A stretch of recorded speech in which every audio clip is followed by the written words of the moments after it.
this book, Paradise Lost, first really grabbed me when I was in graduate school. I read it as an undergraduate. I don't think I really understood it or appreciated it.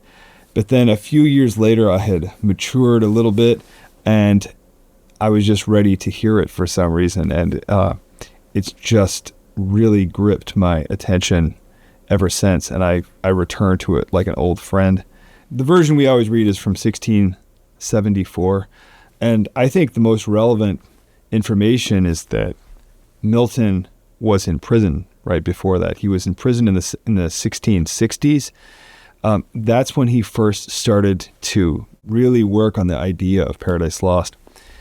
He was in prison because he was in Cromwell's government. Oliver Cromwell, from the English, the interregnum, the time between the kings in the 1650s, when the Republicans had killed the king in the 1640s, and they set up a new government, a non-monarchical government. He comes out of prison, and by this time he's going blind. He's an old man. He is basically limited to just living in his house by the powers that be. It's a theological poem. It's set in the Garden of Eden and in heaven and hell. But it's a poem about rebellion. It's a poem about the rebellion of the demons against God, and it's a poem about the rebellion of the humans against God. That's the fall. That's what's lost. The resonance of the lines is just majestic. You know, the famous first few lines: of man's first disobedience and the fruit of that forbidden tree, whose mortal taste brought death into the world and all our woe. With loss of Eden, till one greater man restore us and regain the blissful seat. Sing, heavenly muse. And it goes on.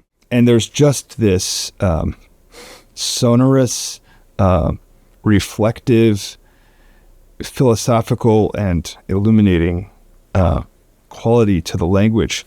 And so when he depicts people falling into rebellion, he depicts it as a fall into this self-centered conception of the world in which you're imagining the world as circling around you, not God, in which you are rhetorically, in all the ways that you're capable of, you're trying to exert influence on other people to bring them into your orbit and exert power over them.